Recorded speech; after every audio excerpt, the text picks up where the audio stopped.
Hey, I'm Transtastic. My name is Luke, and this week's topic is dating before and after transition. But I want to talk about myself and how I feel in relationships and how that has changed over the course of my transition.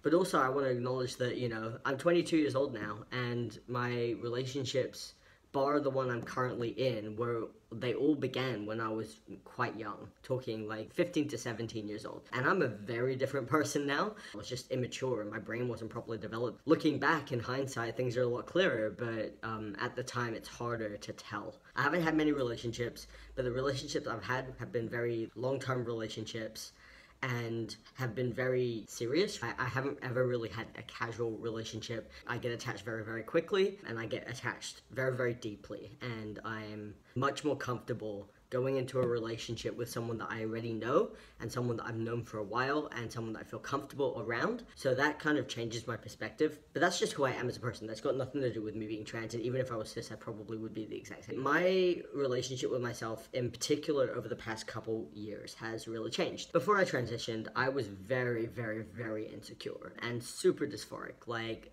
It was really bad. I barely could focus on anything else, and because of that, I had a very low opinion of myself. So I was very worried that I would never feel loved, and I was worried that I'd never find a relationship that would see me as a guy and that would love me as a guy. And I was worried that I was always going to be some sort of weird exception, and that no one would ever be attracted to me, and that I should just deal with that and accept that because I'm a trans person and no one likes trans people because trans people are gross. That was just very much the mindset I had. These relationships were fine, that these relationships were what I wanted, and that I loved these people, and that everything was perfect and the relationship was perfect, without really accepting that there were issues in the relationship, and I knew what the issues in the relationship were, and there was nothing I could do about it because we're just uncompatible. There's nothing more than that. It's not to do with whether or not someone's a good partner or not. You can be an excellent partner, but if the partner's not the right partner, the partner's not the right partner. I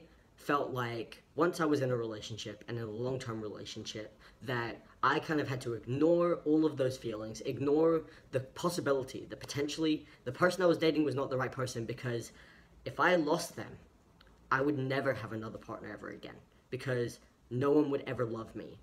And I should be grateful that I'm loved by someone. And I'm grateful that someone will be in a relationship with me, and that someone would put up with the fact that I'm trans, and that, would deal with the fact that I'm trans. I felt like I was very much pigeonholed in those sorts of ways. I felt like I couldn't be myself to some extent, because I felt like I had to be a certain way, and I couldn't stir the pot, and I couldn't talk about how I actually felt, and I couldn't do the things I really wanted to do because I was worried that I would never have another chance at being in a relationship. And I'm the sort of person that I love being in a relationship. I just feel like I function better, and I'm a better version of myself when I'm in a relationship. And I'm a huge hopeless romantic.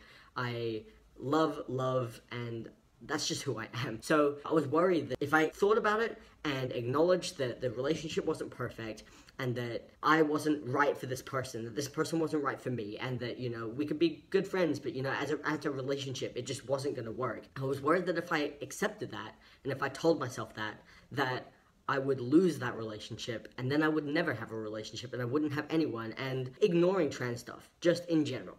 If you feel like you have to ignore parts of who you are, and you have to almost settle for a relationship that you're not 100% happy in. And I'm not saying that all relationships are perfect, far from it, but a difference between a compatible partner and a non-compatible partner is mind-blowing. And you deserve to have a relationship where you have a compatible partner and you feel like you're in line with your values, and you feel like that person aligns with your values. You've got the same goals, you've got the same ambition, because there's nothing worse than being with someone that just does not have the same goals as you.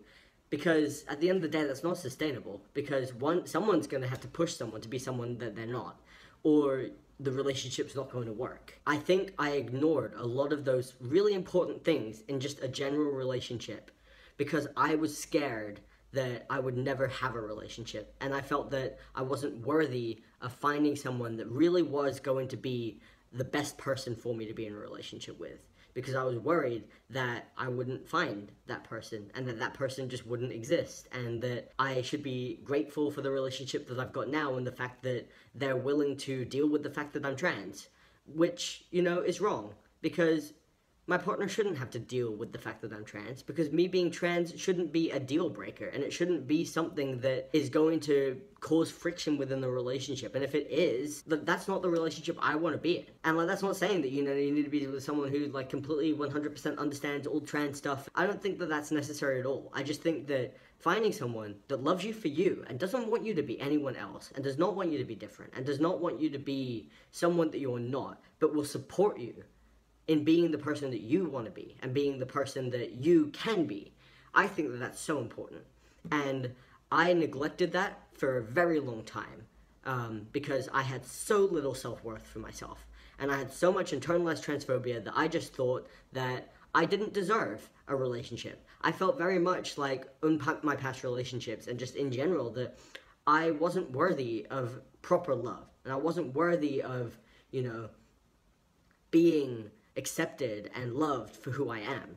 I felt like I was always going to be a freak, and I was always going to be someone's objection, and that people are always going to have issues with the fact that I'm trans, and that, you know, having to hide who I am to other people because they're ashamed of my gender or my story. And you know what? Fuck that. I'm a good person, and I'm a loving person. I deserve to be loved for who I am and everything that that comes with. And just clarification, this wasn't because of my partners. This was very much self-imposed. And I feel like a lot of that I projected onto my partners, and I felt that they felt a certain way, when realistically they probably didn't. I'll never know. I had it so in my head that I was so much less than any other cis guy, and that no cis person would ever love me just as me. Maddie and I have been together for 2.5 years now, and not once has my gender ever been an issue.